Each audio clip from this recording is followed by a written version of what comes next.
আমরা যখন খাবার খাই আমাদের রক্তে গ্লুকোজ বা চিনির মাত্রা বাড়তে থাকে। এই চিনি যদি নির্দিষ্ট মাত্রায় বাড়ে তবে সেটা একদমই স্বাভাবিক। তবে এমন কিছু খাবার আছে যার কারণে চিনি এক ধাক্কায় অনেক বেড়ে যায়, একে গ্লুকোজ স্পাইক বলে। রক্তে যদি নিয়মিত গ্লুকোজ স্পাইক হয় তখন আমাদের এনার্জি খুব অল্প সময়ের জন্য বাড়লেও পরে ক্লান্তিতে চোখ বুজে আসে, ত্বক মলিন হয়ে যায়, হরমোনে ভারসাম্যহীনতা যদি নিয়মিত গ্লুকোজ স্পাইক হয় তখন আমাদের এনার্জি খুব অল্প সময়ের জন্য বাড়লেও পরে ক্লান্তিতে চোখ বুজে আসে, ত্বক মলিন হয়ে যায়, হরমোনে ভারসাম্যহীনতা দেখা দেয়, ঘুম ঠিকঠাক হয় না, মাথা কাজ করে না, ছোটখাটো বিষয়গুলো ভুলে যান। এ কারণে টাইপ 2 ডায়াবেটিসে আক্রান্ত হওয়ার ঝুঁকিও বেড়ে যায়। রক্তে এই গ্লুকোজ স্পাইক নিয়ন্ত্রণে রাখতে কোন খাবার আগে আর কোনটা পরে খাবেন সেটা জেনে নেওয়া বেশ জরুরি। এ নিয়ে 2015 সালে টাইপ 2 ডায়াবেটিসে আক্রান্তদের ওপর এক গবেষণা চালানো হয়। গবেষণাটি ন্যাশনাল ইনস্টিটিউট অফ হেলথ জার্নালে প্রকাশ পেয়েছে। ওই গবেষণায় অংশগ্রহণকারী টাইপ 2 ডায়াবেটিসে আক্রান্ত সবাইকে প্রতিদিন একই খাবার খেতে দেয়া হয় এবং একই পরিমাণে। তবে একটি গ্রুপকে বলা হয় খাবারগুলো নির্দিষ্ট ক্রম অনুযায়ী খেতে, আর বাকিদের বলা হয় নিজেদের ইচ্ছে মতো খেতে। প্রতিদিন তাদের রক্ত পরীক্ষার ফলাফল থেকে জানা যায় যারা নিয়ম মেনে খেয়েছেন, অর্থাৎ কোনো খাবার আগে এবং কোনোটা পরে খেয়েছেন, তাদের রক্তে চিনি এবং ইনসুলিনের মাত্রা অন্যান্য গ্রুপের তুলনায় 73% কম বেড়েছে। সেটা কিভাবে হলো তা পরে ব্যাখ্যা করছি, তার আগে জেনে নেই গবেষকরা কোন নিয়মে তাদের খেতে বলেছিলেন। নিয়মটি হলো প্রতিদিনের খাবারকে 4 ভাগে ভাগ করে নেওয়া। সবার শুরুতে খেতে হবে আঁশ বা ফাইবার জাতীয় খাবার, যেমন নানা ধরনের শাক, ডাঁটা শাক, এরপর আছে ফুলকপি, বাঁধাকপি, ব্রকলি, বেগুন, লাউ, কুমড়া, ঝিঙা, ধুন্দল, বরবটি, ঢ্যাঁড়স, মূলা, শসা, গাজর, টমেটো, আরও নানা কিছু। ফলের মধ্যে আপেল, নাশপাতি, মাল্টা, কমলা, আঙুর, আম, কাঁঠাল, তরমুজ, কলা যেটা পাবেন সেগুলো খেতে পারেন। আবার মাশরুম, পেঁয়াজ, মরিচও আঁশ জাতীয় খাবারের উদাহরণ।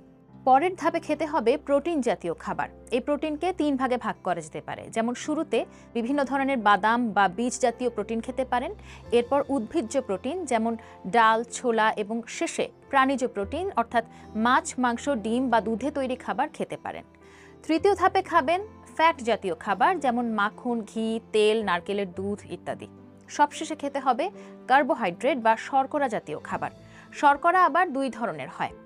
প্রথমত স্টার্চ জাতীয় শর্করা, যেমন ভাত, যব, বার্লি, নানা ধরনের রুটি, পাস্তা ইত্যাদি। চিনি জাতীয় শর্করা, যেমন কমলার জুস, চকলেট কেক ইত্যাদি। শর্করা যে ধরনেরই হোক সেটা খেতে হবে সবার শেষে।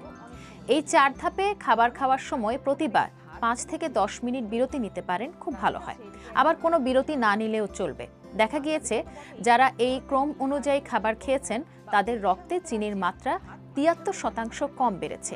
এর ফলে তাদের বারবার ক্ষুধা লাগার প্রবণতা কমেছে, তাদের হরমোন ভারসাম্যে ছিল, তাদের ত্বক ভালো হতে থাকে, মন মেজাজ ফুরফুরে হয়, ঘুম নিয়মিত হয়, কাজে মনোযোগ বাড়ে, এক কথায় পুরো শরীরে ইতিবাচক পরিবর্তন আসে।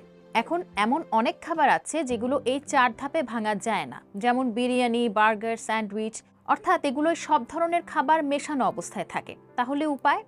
এক্ষেত্রে যেটা করতে পারেন, আলাদা করে সবজি বা ফল যে কোনো কিছু অর্ডার করতে পারেন বা নিজের সাথে সবসময় সালাদ বা ফল রাখতে পারেন। এগুলো খাওয়ার পরই সেই মিক্স জাতীয় খাবার খেতে পারেন।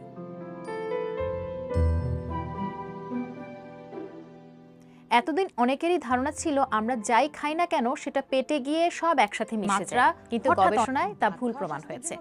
আমরা যখন কিছু খাই তখন সেই খাবার মুখ দিয়ে খাদ্যনালী হয়ে পাকস্থলিতে যায়, তারপর ক্ষুদ্রান্তে, এরপর বৃহদান্ত্রে গিয়ে শেষে বর্জ্য হিসেবে বেরিয়ে যায়। এই প্রতিটি ধাপে খাবারগুলো প্রতিনিয়ত ভাঙতে থাকে। যেমন আপনি যদি 1 টুকরো রুটি খান, সেটি চাবানোর পর এমনিতেই ছোট হয়ে যায়, তারপর তা খাদ্যনালীতে আরও ছোট হয়, পাকস্থলিতে আরও ভাঙে, এভাবে ভাঙতে ভাঙতে অন্ত্রে যাওয়ার পর খাবারটি গ্লুকোজ অণুতে পরিণত হয়, যেটা কিনা চিনি, এবং সেটা রক্তে মিশে যায়। আপনি যদি খালি পেটে আগে শর্করা খেয়ে নেন তাহলে আপনার রক্তে চিনির মাত্রা হঠাৎ অনেক বেশি বেড়ে যায়, কারণ শর্করা দ্রুত হজম ও শোষণ হয়ে যায়। কিন্তু আপনি যদি আপনার খাবার ফাইবার অর্থাৎ শাকসবজি, ফলমূল দিয়ে শুরু করেন তাহলে আঁশের কারণে সেটা আপনার পাকস্থলিতে অনেকক্ষণ ধরে থাকবে এবং এক ধরনের প্রোটেক্টিভ লেয়ার তৈরি করবে। এই লেয়ারের ওপর কোনো চিনি জাতীয় খাবার এলেও সেটা এক লাফে রক্তের সাথে মিশতে পারবে না, ধীরে ধীরে মিশবে, আর এটাই পার্থক্য তৈরি করে। ইনস্টিটিউট অফ মেডিসিনের তথ্য অনুযায়ী নারীদের প্রতিদিন কমপক্ষে 25 গ্রাম ফাইবার এবং পুরুষদের প্রতিদিন কমপক্ষে 38 গ্রাম ফাইবার খাওয়া উচিত। এই ফাইবারের পর যখন আপনি প্রোটিন ও ফ্যাট জাতীয় খাবার খাবেন, সেটি আরেকটি লেয়ার তৈরি করবে। এই প্রোটিন মূলত শর্করা থেকে চিনির নিঃসরণ একদম কমিয়ে দেয়।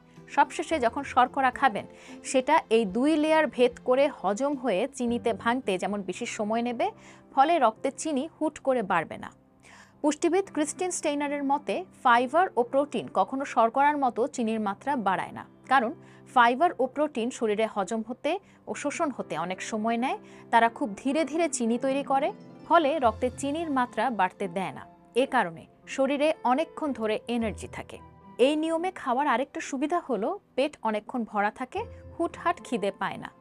আমাদের খিদে পাওয়ার কারণ হলো গ্রেলিন হরমোন। এই হরমোন নিঃসরণ হলেই মস্তিষ্ক কিছু খাওয়ার জন্য সিগন্যাল দিতে থাকে।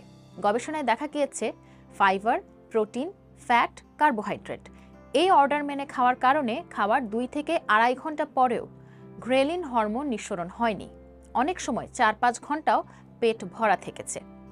পেট দীর্ঘ সময় ভরা থাকা মানে আপনি কোনো চিন্তা ছাড়াই দীর্ঘ সময় কাজ করতে পারবেন। বারবার খাওয়া এড়ানোর কারণে ওজনও কমে আসবে।